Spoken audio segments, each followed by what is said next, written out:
এই ধরনের আলোচনা যেখানেই হবে সেখানে শিক্ষার জন্য, ফজিলতের জন্য অংশগ্রহণ করবেন। না বুঝলে অন্তত আল্লাহ ক্ষমা করে দেবেন ইনশাআল্লাহ। আমরা অনেকেই এখানে অনেকে আছি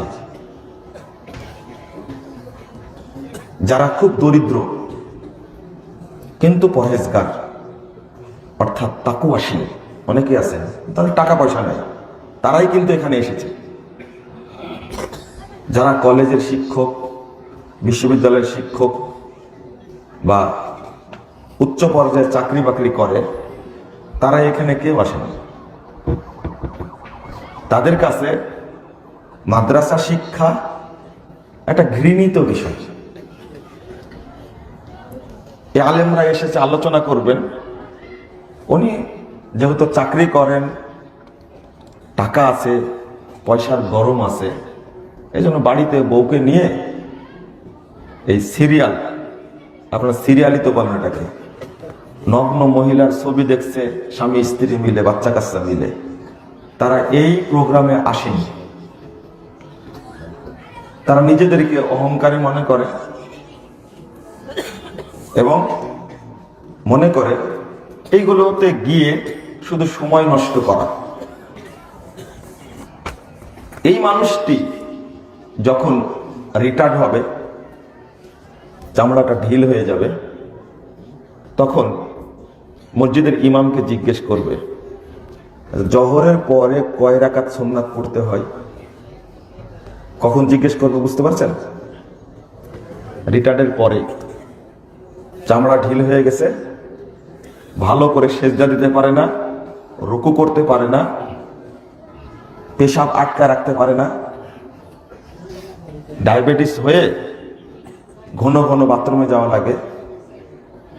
এই লোকটি জিজ্ঞেস করবে যে আমি যদি চাহারি খাওয়ার সাথে সাথে ঘুমিয়ে যাই সালাত পড়ে, সালাত হবে কি? আপনারা বুঝতে পারছেন কথাটা? এই জিজ্ঞেস করার দরকার কি এই 80 বছর বয়সে, 70 বছর বয়সে দরকার? তাহলে এই মানুষটি কি শিক্ষা করেছে? অথচ আলহামদুলিল্লাহ এই শিক্ষাটা একটা ছেলে মাদ্রাসায় পড়ে পায়। মূর্খ মানুষরাও এটা জানে এই আলোচনায় অংশগ্রহণ করার কারণে। জানে না? সাহারি 3টার দিকে খেয়েছি, একজন আমাকে বলছেন সেহেরি। আমি বললাম যে আপনি তো শিক্ষিত মানুষ, সেহেরি বলছেন কেন? তো সেহেরি তো, সাহারি তো কখনো শুনিনি। তা আমি বললাম যে শুনেননি, কিন্তু মূর্খ মানুষটা জানে এটা সাহারি, এটা কি সেহেরি না। মানে তার শোনার অভ্যাস নাই। জুমা মসজিদে যায় মানে ডিউটি পালন করে মাত্র, জুমার প্রতি, খুতবার প্রতি, ইমামের প্রতি তার কোনো শ্রদ্ধা নেই, আগ্রহ নেই, ডিউটি পালন করার জন্য যায়। ঠিক খুতবা যখন শেষ করবে, লাট সাহেব ওই সময় গিয়ে উপস্থিত। আমি বললাম যে সেহেরি যেটা, এটা খাওয়া যায় না, সাহারি খাওয়া যায়। তো জিজ্ঞেস করছে সেহেরি মানে কি? বলছে না, এটা আমি বলতে পারবো না, এটার অর্থই খারাপ, আমি এটা বলতে পারবো না, এটা খাওয়া যায় না, শুধু এতটুকু জেনে রাখে। জোহরের পরে 2 রাকাত সুন্নাত পড়তে হয়, তার সাথে আরো 2 রাকাত নফল বা সুন্নাত পড়া যায়। বয়স 70 হয়েছে, এখনো এই জ্ঞানটা অর্জন করতে পারেনি। অথচ রিটায়ার্ড পারসন, শিক্ষিত মানুষ, তার অহংকারই তাকে শেষ করেছে। এই মানুষটাই ইসলামী শিক্ষাকে, মাদ্রাসা শিক্ষাকে খুব নিন্দা করেছে। নিন্দা করা, তারা এখানে কিন্তু আসেন।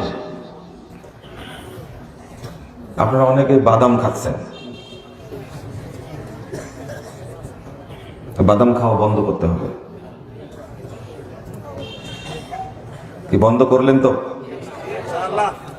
আমি আলোচনা করব আর আপনি অমনোযোগ হয়ে বাদাম খেলে এই না টিপাটিপি করে খাওয়া যায় না কিন্তু, তাহলে আপনার হাতও কাজ করছে না, মুখও কাজ করছে না, আর ব্রেনও কাজ করবে না। মানে আমার বক্তব্য শোনার জন্য আপনাদের যে প্রস্তুতি, সেই প্রস্তুতি নেই। মা বোনদেরকেও বলবো, আপনারা আলহামদুলিল্লাহ অনেক মানুষ এসেছেন আলোচনা শোনার জন্য। তো এই আলোচনাটাকে কাজে লাগাবেন, মনোযোগ দিয়ে শুনবেন এবং বোঝার চেষ্টা করবেন ইনশাআল্লাহ।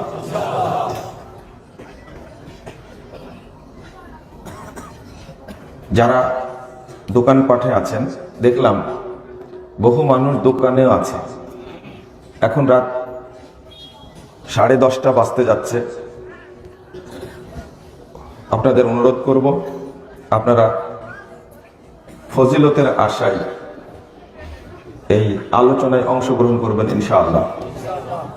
যারা স্বেচ্ছাসেবক আছেন তাদেরকে বলবো, আপনারা লক্ষ্য রাখুন কেউ যেন আশেপাশে কথাবার্তা না বলে। রাসূলুল্লাহ সাল্লাল্লাহু আলাইহি ওয়াসাল্লাম একটি হাদিসে বলছেন, এটা তাবরানী আওসাতের মধ্যে এসেছে, 1556 নম্বর হাদিস,